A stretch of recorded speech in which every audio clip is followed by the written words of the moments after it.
అగునట్లు నీ తండ్రి నీ తల్లి నీ తండ్రిని తల్లిని ఏం చేయాలట?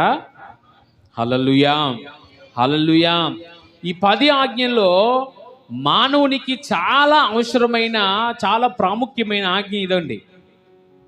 ఏంటండి, ఎన్ని ఆజ్ఞలు ఉన్నాయి చెప్పాలి? ఎన్ని ఆజ్ఞలు ఉన్నాయి?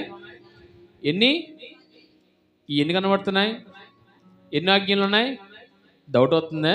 5 అని చూపిస్తే 10 ఉన్నాయి, కంగారు అడకండి. ఇలా చూపిస్తే 5 అనుకొని 5 ఎగరగొట్టేస్తే మన క్రైస్తవం ఏమి అర్థం? 10 ఆజ్ఞలు మనకి ఉన్నాయి. ఈ 10 ఆజ్ఞల్లో ఈ ఆజ్ఞ అంటే ఎన్నో ఆజ్ఞ మనం ఎన్ని పూర్తి చేసుకున్నాం? అమ్మా ఎన్ని పూర్తి? గట్టి చెప్పాలి. 5 ఆజ్ఞ పూర్తి అయిందా?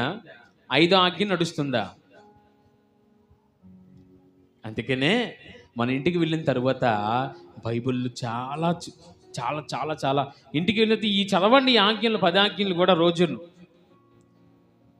ఇది చదవడం వల్ల మనకు చాలా మేలు. హల్లెలూయా, హల్లెలూయా. ఎన్నో ఆజ్ఞలు జాగ్రత్తగా వినండి అందరు కూడా. మొదటిది ఏమిటి? నేను తప్ప. ఇది ఎన్నో ఆజ్ఞ అమ్మా? ఎన్నో ఆజ్ఞ? రెండో ఆజ్ఞ ఏమిటి? పైన ఆకాశం అందే కానీ క్రింద భూమి అందే కానీ, అది రెండో ఆజ్ఞ. మూడో ఆజ్ఞ ఏమిటి చెప్పాలి? మూడో ఆజ్ఞ నీ దేవుడైన యెహోవా నామమును ఏటట? ఆయన నామమును వ్యర్థంగా పలకకూడదు, మాట్లాడకూడదు, అన్యుల ఎదుట దాన్ని అవమానపరచకూడదు. నాలుగవది ఏమిటి ఏమిటి నాలుగవది? విశ్రాంతి దినం. మొదటిది ఆయనే దేవుడు, రెండవది ఏ రూపము చేసుకోకూడదు, మూడవది దేవుని నామమును వ్యర్థంగా పలకకూడదు, నాలుగవది విశ్రాంతి దినము. మరి ఐదవది ఏమిటి? ఇప్పుడు మనం చదువుకున్నదే ఏంటి? నీవు నీ ఆయుష్, నీకు కలిగిన ఆయుష్ అంతా కూడా క్షేమంగా బ్రతకాలి అంటే నీవు ఎవరిని సన్మానించాలి? నీ తల్లిదండ్రులను. హల్లెలూయా, హల్లెలూయా. చూడండి, మనం చేస్తున్న తప్పు ఏమిటంటే దేవుడిచ్చిన ఆజ్ఞలను మనం అనుకుంటాం ఇది ఆజ్ఞ, ఇది నేను పాటించాలి అని అనుకుంటాం, అంతే. దాన్ని మనం పాటించలేకపోతాం. జాగ్రత్తగా వినండి. మానవునికి ఏముంటే సంతోషం అంటే డబ్బు ఉంటే కాదు, ధనం ఉంటే కాదు, మంచి భోజనం ఉంటే కాదు, కానీ ఆడికి మంచి ఆయుష్ ఉంటే మంచిది. హల్లెలూయా. ఏమిటట?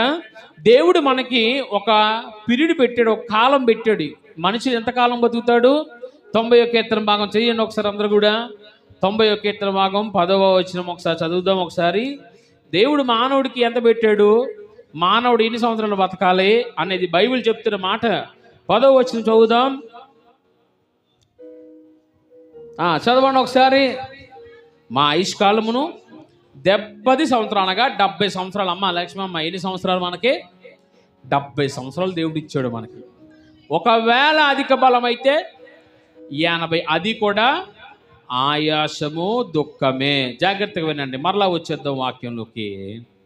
ఎన్ని సంవత్సరాలు దేవుడు పెట్టాడు? ఎన్ని సంవత్సరములు? 70 సంవత్సరాలు. నేను ఎందుకు అడుగుతానంటే నాకు అర్థం కాదు, మీ నుంచి స్పందన వస్తే కొద్దిగా మీరు జాగ్రత్తగా వింటారని.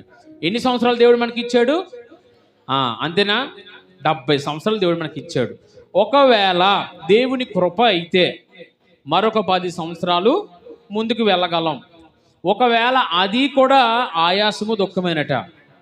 తర్వాత బ్రతికిన తర్వాత ఒకవేళ మనం చూస్తుంటున్నాం 100, 110 సంవత్సరాలు ఇప్పుడు ఎక్కడ కనబడటం లేదు. ఒకవేళ ఉన్నా సరే అది ఆయాసము దుఃఖమే. వారికి ఏ పని చేసుకోలేరు, వారిగా ఏమి కూడా వారు ముందుకి వెళ్ళలేరు. కానీ మానవుడు బ్రతకవలసిన సంవత్సరములు ఎన్ని? 70 సంవత్సరములు. ఈ 70 సంవత్సరాలు మానవుడు బ్రతకాలి. అర్థమవుతుంది? ఎన్ని సంవత్సరాలు బ్రతకాలి మానవుడు? మరి ఈ 70 సంవత్సరాలు బ్రతకకుండా ఎందుకు మధ్యలోనే ఆగిపోతుంది జీవితం? అయ్యా ఏంటి? 70 సంవత్సరాలు మానవుడికి దేవుడు ఇచ్చినప్పుడు 70 సంవత్సరాలు బ్రతకాలి కదా. ఏంటి, మన పితరులు 100 సంవత్సరాలు ఎలా బ్రతికారు? కాలము మారుతున్న కొద్దీ, మానవుడి యొక్క మనుగడ మారుతున్న కొద్దీ ఏమైంది? దేవునితో ఉన్న సహవాసము తగ్గిపోనందున వాడు ఏమయ్యాడంటే దినదినము ఆయుష్ తగ్గిపోయి 70కి వచ్చి ఆగిపోయింది. కానీ మనం చూస్తున్నాం ఇప్పుడు 70 సంవత్సరాలు బ్రతుకుతున్నారా చాలామంది? ఏంటి చెప్పాలి? అమ్మా ఎక్కడ ఉన్నావా? మనం బయటికి వెళ్ళిపోయాం. 70 సంవత్సరాలు కూడా బ్రతకటం లేదు. నిన్నటి దినాన్న మొన్నటి దినాన్ని ఎప్పుడో ఒక వార్త వినబడింది. 30 సంవత్సరంలో అంతే, జస్ట్ ఇలా బాత్రూంలోకి వెళ్ళి ఇలా వచ్చాడంట, అంతే హార్ట్ అటాక్ వచ్చి చనిపోయాడు. వాట్సాప్లో నాకు నా ఫ్రెండ్ పంపించాడు. చాలా బాధ అనిపించింది. అరే గత నెలలోనే కదా మనం చూసాం, ఎలాగా అని అంటే అంతే, కాలము సమయము మన ఆధీనంలో లేవు. దేవుడు మనకిచ్చిన సమయం 70 సంవత్సరాలు బ్రతకలేకపోతున్నాం భూమి మీద. ఆత్మీయ జీవితం కొంత సమయం పక్కన పెడతాం. శారీరకంగానే సరే 70 సంవత్సరాలు బ్రతకాలి కదా. ఈ దేహం బ్రతికుంటేనే కదా ఆత్మ కూడా బ్రతికి ఉంటుంది. 70 సంవత్సరాలు బ్రతకలేకపోతున్నాడంటే మానవుడు ఎక్కడో తప్పిదము జరుగుతున్నాడు. జాగ్రత్త. ఏం చేశాడండి? 70 సంవత్సరాలు బ్రతకలేకపోతున్నాడు. ఆయన అంటున్నాడు, నీవు నీ దేశంలో నీవు దీర్ఘాయుష్యువు కలిగి ఉండాలి అంటే ఎవరిని సన్మానించాలట? నీ తల్లిని తండ్రిని. జాగ్రత్తగా వినండి. ఎందుకు మానవుడు ఈరోజు మధ్యలోనే ఆగిపోతుంది జీవితం? దేవుడిచ్చిన 70 సంవత్సరములు ఆ యొక్క 80 సంవత్సరాలు బ్రతకలేక ఆగిపోతున్న గల కారణం ఏమిటో తెలుసండి? ప్రేమ. చెప్పాలి ఏమిటండి? చెప్పాలి. ప్రేమ. ప్రేమ ఏమిందో తెలుసా? చల్లారిపోయింది. ప్రేమ చల్లారిపోయినందున తన తల్లిదండ్రుల మీద కానీ తన కుటుంబం మీద కానీ ప్రేమ లేనందున మానవుడు మధ్యలోనే మరణిస్తున్నాడు. ఇది శారీరకంగా చెప్తున్న మాట. ఇది దేవుడిచ్చిన ఆయుష్ను నీవు పొందుకొని ముందుకు వెళ్ళాలంటే నీవు నీ తల్లిదండ్రులు ప్రేమించాలి. సన్మానించడం అంటే ఏంటి? సాగు చంపి దండేయడం కాదు. నీ తల్లిదండ్రులు అంటే ఏమిటో తెలుసా? నీకైనా పైనున్న ఆ వ్యక్తిని నీవు సన్మానించడం, ప్రేమించడం. నాకు తల్లిదండ్రులు లేరండి, నేను ప్రేమించవలసిన లేదంటే కాదు. నీకన్నా పై అనగా నీకన్నా ఎక్కువ వయసు ఉన్నవారు నీ తల్లిదండ్రులే. హల్లెలూయా, హల్లెలూయా. నీవు వారిని ఏం చేయాలంటే అండి? ప్రేమించాలి. అదే సన్మానం. దేవుడు చెప్తున్న మాట ఏమిటో తెలుసా? ఆనాడు తల్లిదండ్రులు ఉన్న వారికి తల్లిదండ్రులను సన్మానించకపోతే నీ దీపము కారు చీకట్లు ఆరిపోద్దని సామెతల్లో మనం చూస్తున్నాం. నీ తల్లిదండ్రులను దూషిస్తే నువ్వేమవుతావు తెలుసా? నీ బ్రతుకు కుక్కలు చింపినా విస్తరైపోద్దని దేవుడు చెప్తున్నాడు మాట. నీ తల్లిదండ్రులు అంటే ఎవరండి?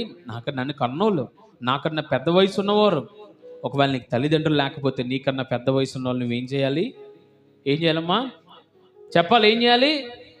సన్మానించడం అంటే ప్రేమించడమే. హల్లెలూయా, హల్లెలూయా. కొంతమంది చూడండి వెంటనే అగౌరవంగా మాట్లాడుతుంటారు. కొంతమంది ఏం చేస్తుంటారండి? చాలా భయంకరంగా వారు మాట్లాడుతుంటారు. జాగ్రత్త. వారు ఎవరైనప్పటికీ, అన్యులైనప్పటికీ, వారు ఎవరైనప్పటికీ, వారు దేవుని ఎరగని ప్రజలైన వారిని నీవు ప్రేమించాలంతే. దేవుడు చెప్తున్న ఆజ్ఞ. నీ తల్లిదండ్రులు నువ్వు సన్మానించు, నువ్వు దీర్ఘాయుష్యవంతుడు అవుతావు. హల్లెలూయా, హల్లెలూయా. ఎలాగండి? ఈ ప్రేమ ఏం చేస్తుందో తెలుసా? ఈ ప్రేమ లేనందున కోపం ఎక్కువ అవుతే ఒక అధ్యయనంలో తెలిసిన విషయం ఏమిటంటే, నీకు ఒక్కసారి కానీ కోపం వస్తేనంటండి, జాగ్రత్తగా వినాలి. ఒక్కసారి కోపం ఇస్తే 2 గంటలు ఆ కోపము నీ నరాల్లో ఉండిపోద్దంట. ఎన్నిసార్లు అండి? ఒక్కసారి నువ్వు కోపపడితే, అదవుతుందని చెప్పేది తెలుగులోగా చెప్తున్నా, ఒక్కసారి నువ్వు కోపపడినందున 2 గంటలు ఆ యొక్క బ్లడ్ ఫ్లో అవ్వడం వల్ల 2 గంటలు నీ యొక్క బీపీ నీ స్థానంలో ఉండదు.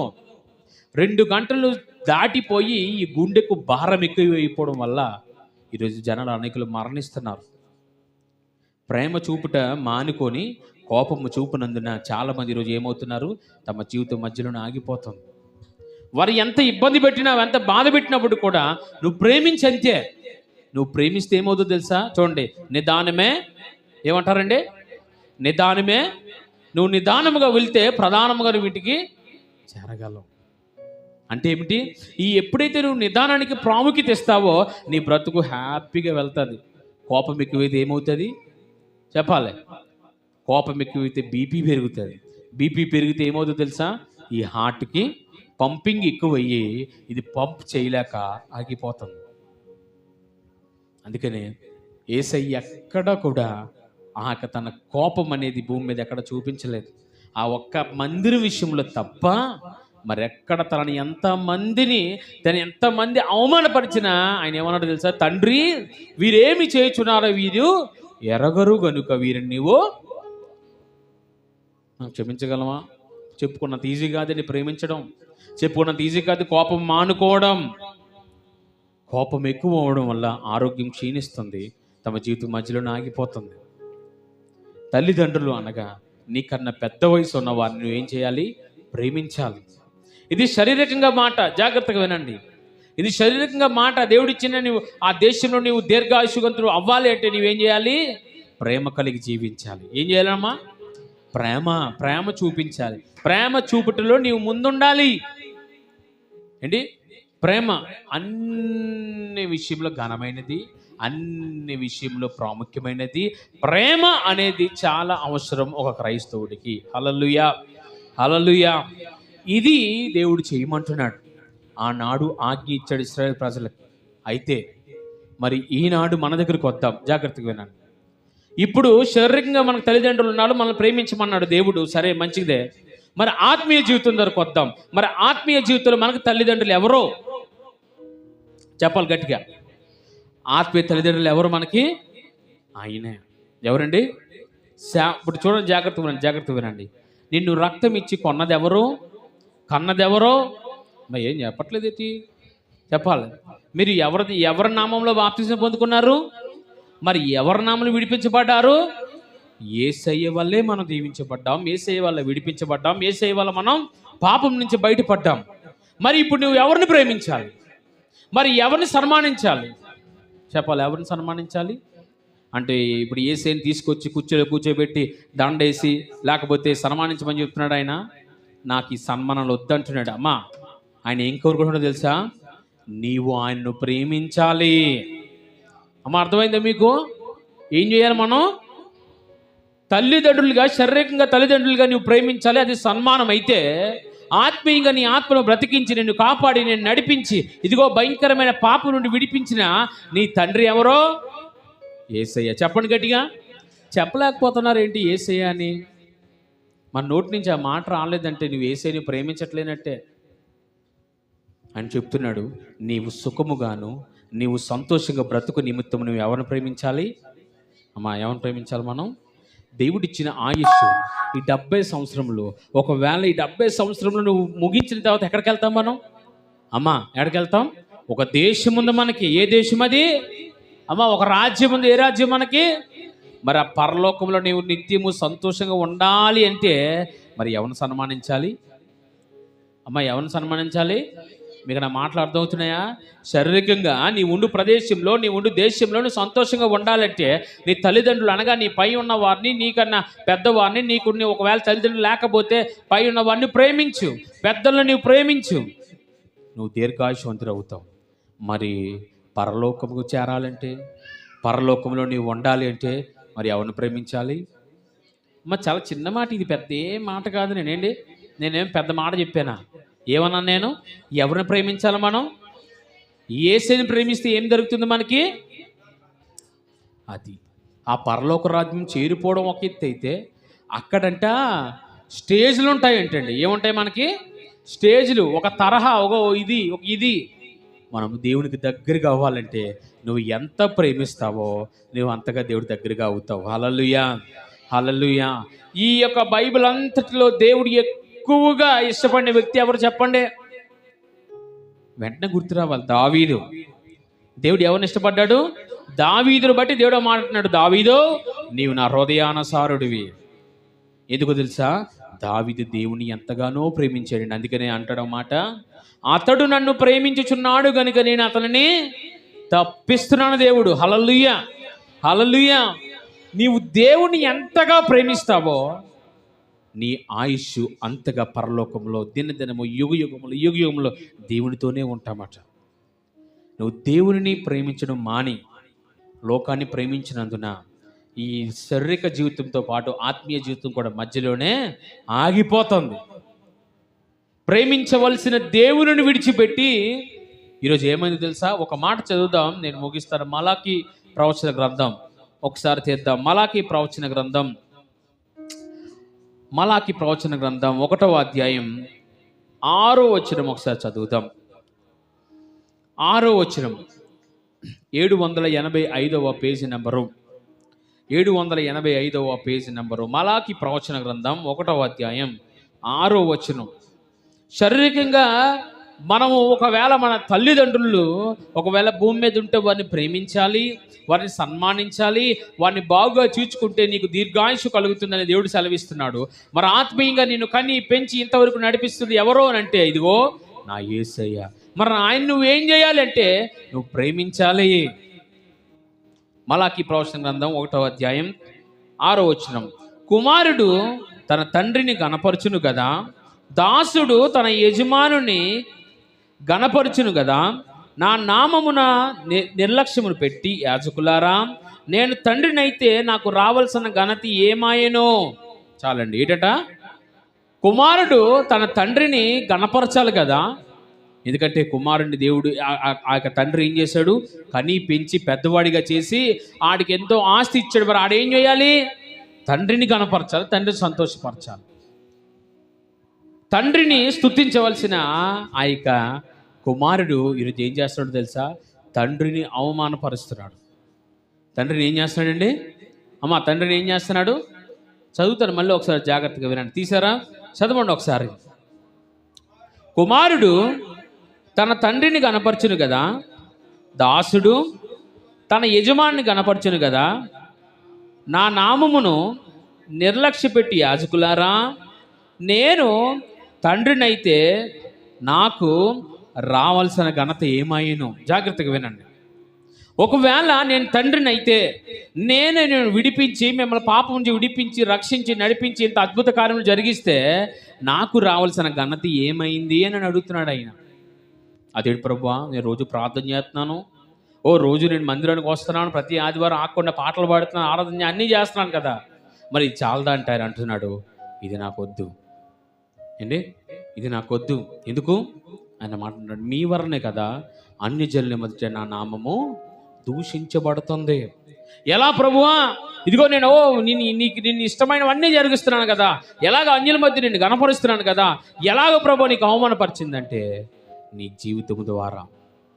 నువ్వు పైకి భక్తుడిగానే అనిపిస్తున్నావు, బైబిల్ చదువుకున్నావు, పాటలు పాడుతున్నావు, వాక్యాలు ప్రార్థన అన్నీ జరిగిస్తున్నావు, కానీ నన్ను గణపరచవలసిన సమయంలో నన్ను గణపరచడం లేదు. అంటే ఏమిటో తెలుసా? ఇది నా ప్రభువుకి ఇష్టము లేదు, ఇది నా తండ్రికి ఇష్టము లేదు, కనుక ఇది నేను చెయ్యనంతే అండి. మన తల్లిదండ్రులకు విరోధంగా ఉన్న వారితో వెళ్ళి మన సహవాసం చేస్తే తండ్రికి ఎలాగుంటుంది? చెప్పాలమ్మా, ఎంతో దుఃఖం పుట్టిస్తుంది కదా. మరి మనకి వ్యతిరేకంగా మనకు అంతటికి కూడా శత్రువు ఎవరో? సాతాను. ఆ యొక్క భయంకరంగా దేవుడు ఆయన తొక్కినప్పటికీ కూడా వాడు ఏం చేశాడు? భయంకరంగా అవ్వను ఆదామును ఏం చేశాడంటే లోపరుచుకొని ఏం చేశాడు? అవ్వ వెళ్ళి అయ్యా వద్దు అన్నా సరే ఏం చేసింది? అవ్వ తెచ్చిన పండు వల్ల దేవుని నామం ఏమైంది? అవమానపరచబడింది. మరి ఎక్కడ నన్ను కనపరిచారు మీరు ఎక్కడ కనపరిచారు? అన్యుల మధ్య చాలా చాలా ప్రార్థనలు చేస్తున్నారు, ఒక బైబిల్ పట్టుకున్నామంటే వదలం, గంటలు మనం చదవడమే, కానీ క్రియ వచ్చేసరికి దేవుణ్ణి కనపరచవలసిన నీవు దేవుణ్ణి అవమానపరుస్తున్నావు. ఎలాగండి? మాట ద్వారా. ఎలాగా? మాట ద్వారా, బూతులు, చూపు ద్వారా, ఎందుకు పనికిరాని సీరియళ్ళు, నీ యొక్క మాట, నీ చూపు, నీ యొక్క ఏం వింటున్నావు నువ్వు?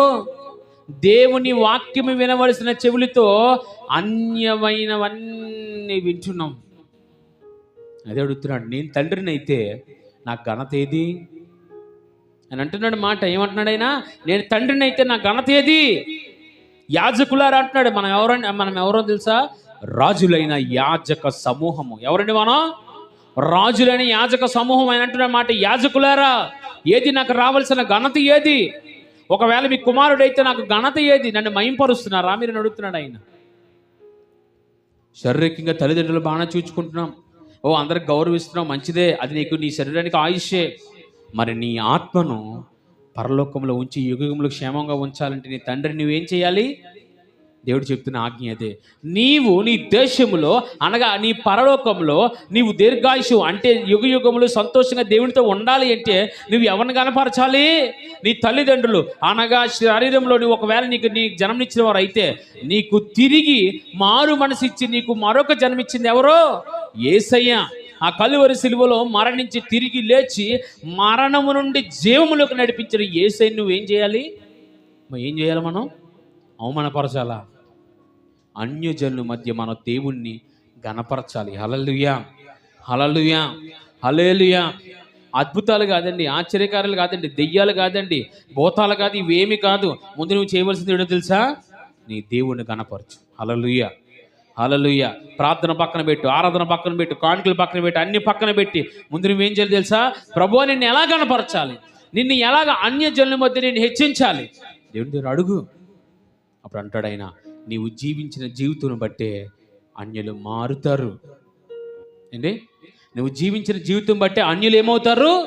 దేవుని సన్నిధికి వస్తారు. మరి వీడు చర్చిలో ఒకలా ఉంటాడు రా, బయటికి పోతే వీడు బతుకంతా మనకు తెలియదా? ఇంకా అయిపోయింది అంతే. ఆ మాట వస్తే చాలు దేవుడికి అవమానం కలిగినట్లే అని చెప్తున్నాడు. చాలా ప్రాముఖ్యమైన మాట. నీవు నీ దేశంలో దీర్ఘాయుష్యవంతుడు అవ్వాలి అంటే నీ తల్లిదండ్రులను ఏం చేయాలి? సన్మానించి. అలాగే పరలోకములు యుగములు నువ్వు ఉండాలి అంటే నీ తండ్రి అయిన యేసయ్యను నువ్వేం చేయాలి? సన్మానించు.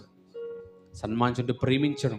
ఒక వ్యక్తిని మనం ప్రేమించినప్పుడు ఆయనకి ఏమేమి ఇష్టమో మనలో అవి ఉండాలనుకుంటాం, అంతేనే కదా అండి? నువ్వు నీ కుమారుని ప్రేమిస్తున్నావు, నీ కుమార్తెను ప్రేమిస్తున్నావు, నీ కుమారుడు అడిగినవన్నీ కూడా నువ్వేం చేస్తావు? వారి ముందు పెడతాం. చాక్లెట్ కావాలంటే చాక్లెట్, బిస్కెట్లు, వాళ్ళకి ఏమి కావాలంటే బట్టలు, ఎన్ని కావాలంటే అన్నీ నువ్వు వాళ్ళ ముందు పెడతావు. ఎందుకో? నీవు కుమారుని ప్రేమిస్తున్నావు కాబట్టి. అలాగే నీవు నీ తండ్రిని ప్రేమించాలంటే ఆయనకి ఇష్టమైనవన్నీ నువ్వు చెయ్యాలి. ఆయనకి ఏమి ఇష్టమో తెలుసా? నీ డబ్బులు కాదు, నీ ధనము కాదు, నీ ఐశ్వర్యము కాదు, నీ ఇల్లులు మేడలు బిల్డింగ్లు కాదు ఆయనకి కావాల్సింది. ఆయనకు కావాల్సింది నువ్వు. ఆయనకు కావాల్సింది ఎవరు? నేను. చెప్పండి ఈ మాట. యేసయ్యకు కావాల్సింది నేను. చెప్పాలి ఈ మాట నాతో అందరు కలిసి అనండి ఈ మాట. యేసయ్యకు కావాల్సింది నేను. చూడండి, ఎప్పుడైతే నువ్వు ఈ విధంగా బ్రతుకుతావో, దావీదును ఏం చేయడం తెలుసా? గొర్రెల దొడ్లో ఉన్న దావీదును తీసుకెళ్ళి అత్యున్నతమైన స్థానం అండి అది. అందుకనే ఆ స్థానముకు వెళ్ళాలని ఎంతోమంది ప్రయత్నం చేశారు, కానీ వారి వల్ల అవ్వలేదు. దేవుణ్ణి ప్రేమించాడు, దేవుడు తీసుకెళ్ళి సింహాసనం ఇచ్చేసాడండి. సర్వరాజులు ఆయన ముందు మోకరిల్లారు. నీ దేవుడు గొప్పవాడు, నీతో మేము యుద్ధము చెయ్యలేమని ఆ రాజ్యాలు ఆయనకి ఇచ్చేసారట. కారణం, దావీదేమి వెళ్ళి యుద్ధాలు చేయలేదు, దావీదు ఆ సింహాసనం గురించి పోరాడలేదండి. ఒకే ఒక ప్రార్థన. అరణ్యములకు పోయాడు. అప్పుడు పాడుతున్న పాట, కొండలు తట్టిన కళ్ళు ఎత్తు, నాకు సహాయం ఎక్కడి నుండి వస్తుంది, అది నీ వలనే కదా ప్రభువా అని ఏడ్చి ప్రార్థన చేశాడు. ఆ యొక్క లోయలకు వెళ్ళిపోతూ ఆ గొర్రెపిల్లలు ఎత్తుక్కుంటూ వెళ్ళిపోతున్నప్పుడు, గాఢాంధకారపు లోయలో సంచరించిన ఏ అపాయంకు నేను భయపడను. ఎందుకో తెలుసా? యెహోవా నా కాపరి. అబ్బా, ఎంత మంచి మాట. ఏమనండి ఆయన? యెహోవా. మనం ఎప్పుడైనా దేవుని అన్నామా? ప్రభువా నీవు నా తండ్రివి అని ఎప్పుడైనా మనం అడిగామా? ఒక చిన్న కుమారుడు తండ్రి దగ్గరికి వెళ్ళి, నాన్న నాన్న నాన్న నాకు ఇది కావాలి, ఆకలేస్తుంది, నాకు కావాలంటే తండ్రి ఇవ్వకుండా ఉంటాడా? శుభ్రపద నాన్నని తీసుకెళ్ళి కొనిపించి ఆ కుమారుడు చెయ్యట్టి ఏం చేస్తున్నాడు? ఆ డబ్బాను లాక్కుంటున్నాడు. కానీ తండ్రి ఏం చేశాడు? ఆగు అని చెప్పి ఆ డబ్బా ఇప్పి తన తండ్రి చెయ్యి పెట్టి తీసినప్పుడు ఎన్ని వచ్చాయి? తన కుమారుడైతే ఒకటో రెండో, కానీ తండ్రి తీసిస్తే ఎన్ని వస్తాయండి? నోగారు ఎన్ని వస్తాయి? గుప్పుడు ఎంత ఉంటుందో అంత పెద్ద చెయ్య, అదంతా కూడా కుమారుడికే. హల్లెలూయా, హల్లెలూయా. అలాగే నీవు నీ దేవుణ్ణి ప్రేమించినప్పుడు ఆయన ఏం ఊరుకోడండి. ఆయన మిమ్మల్ని ఏమి చేతకందులకు విడిచిపెట్టడం. ఎవడైతే నీ ముందు తలానించాడో వారందరూ కూడా నీ ఎదుట మోకరించినట్టు చేస్తాడు ఆయన. హల్లెలూయా, హల్లెలూయా. ఇది ఎప్పుడు జరుగుతుంది అండి? జాగ్రత్తగా వినండి. ఒక మాట చెప్తాను, ముగిస్తాను. అపోస్తులుడైన పౌలు తన జీవితంలో ఆయన సౌలుగా ఉన్న సమయంలో, అనేక క్రైస్తవులు హింసించిన సమయంలో ఎవడు కూడా నోరెత్తేవారు కాదు. ఎప్పుడైతే సౌలును దేవుడు దర్శించి పౌలుగా మార్చిన తరువాత ఆయన అంతకంతకు తగ్గించుకొని వెళ్తున్నప్పుడు ఎంతోమంది ఆయనను చంపాలని, ఎంతోమంది అవమానపరిచి, ఉమ్ము వేసి, ఎంతో బట్టలు చింపి భయంకరంగా ఆయన కొట్టినప్పుడు కూడా ఆయన ఏం మాట్లాడలేదుట. ప్రభువును ఒక మాట అడుగుతున్నాడు, ప్రభువా ఈ శ్రమ, ఈ యొక్క ఇబ్బందులు, నేను తట్టుకోలేని ఈ పరిస్థితులు నాకు ఎదురవుతున్నాయి, నేనేం చేయాలంటే ఆయన అప్పుడు యేసయ్య మాట్లాడాడు తెలుసా? నీవు నన్ను ప్రేమిస్తున్నావు కాబట్టి నీకు పరలోకంలో అత్యున్నతమ స్థానం నీకు ఇవ్వబోతాను అన్నాడట. హల్లెలూయా, హల్లెలూయా. చరిత్రలో ఒక మాట ఉంటుంది, అది నాకు ఎంత నచ్చిందంటే చెప్తే ఏడుపు వచ్చేస్తుంది నాకు. పౌలు ఎంత ధనవంతుడు ఏంటి, పౌలు ఎంత ధనవంతుడు చెప్తారు వినండి. 12 లక్షల కోట్లు ఆయన కొన్ని ఇప్పుడున్న సంపదతో కూర్చుకుంటే, అమ్మా జాగ్రత్త వినాలి, 12 లక్షల కోట్లు కాదు, 12 లక్షల కోట్లు అంత డబ్బు ఉన్న ఆ యొక్క సౌలుగా ఉన్నప్పుడు ఎన్నెన్నో పెద్ద పెద్ద షిప్పులు ఉండేవి. ఏది కావాలన్న దగ్గరకు వచ్చేది. అలాంటి పౌలుగా మారిపోయినప్పుడు ఆ రోమ్ పట్టణంలో ఆ యొక్క చివరి దినాల్లో ఆయన్ని ఆ యొక్క హతసాక్షి అయ్యే దినముల్లో ఆయన తీసుకొచ్చారట. తీసుకొచ్చి ఒక బండ దగ్గర నించోబెట్టి తల నరికేస్తారు ఆయన. ఆ యొక్క నీరో చక్రవర్తి తీసుకొచ్చి చంపేయాలని ఆదేశం చేసినప్పుడు ఆ యొక్క ఖైదీలకి ఒక నియమం ఏమిటంటే, చచ్చిపోయే ముందు చంపేసే ముందు ఖైదీలకి బట్టలు మారుస్తారు. బట్టలు మార్చి, ఎందుకంటే వచ్చిన ఈ ఖైదీలు ఆ బట్టలు మార్చి కొత్త బట్టలు వేసి చంపాలని, అదొక నియమం. అయితే పౌలుని అడిగారట, ఏమయ్యా మరి ఇలా నేను చంపేస్తున్నాం కాబట్టి మరి నీ దగ్గర ఏమైనా బట్టలు ఉన్నాయని అంటే, అని అంటాడు, అయ్యా నా దగ్గర ఏ బట్టలు లేవయ్యా, ఈ బట్టలతో నన్ను చంపేయండి అన్నాడు ఆయన. ఆ మాట విని ఆ దగ్గరలో ఉన్న సైనికులు ఆయన అన్న మాట విని ఒక్కొక్కడు ఏడడం ప్రారంభించారంటే, ఇంత ధనవంతుడు, ఇంత గొప్పవాడు అంటున్న మాట నా దగ్గర వేరే జత లేదు, ఇది ఒక్క జతే ఉంది. దేవుని ఎంతగా ప్రేమించాడండి ఆయన. హల్లెలూయా, హల్లెలూయా.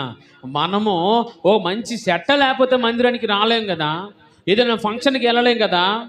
ఆయన తనకున్నవన్నీ విడిచిపెట్టి యేసయ్యను ప్రేమించాడండి ఆయన. అందుకనే తల నరక వేయబడగాలే పరలోకం తెరవడిపోయింది. యేసయ్యే స్వయాన దిగొచ్చి పౌలుని తీసుకొని వెళ్ళాడు. ఎంత గొప్ప ధన్యత. తన పక్కనే కూర్చోబెట్టుకున్నాడండి దేవుడు. అటువంటి ధన్యత మనకి కలుగును గాక. హల్లెలూయా.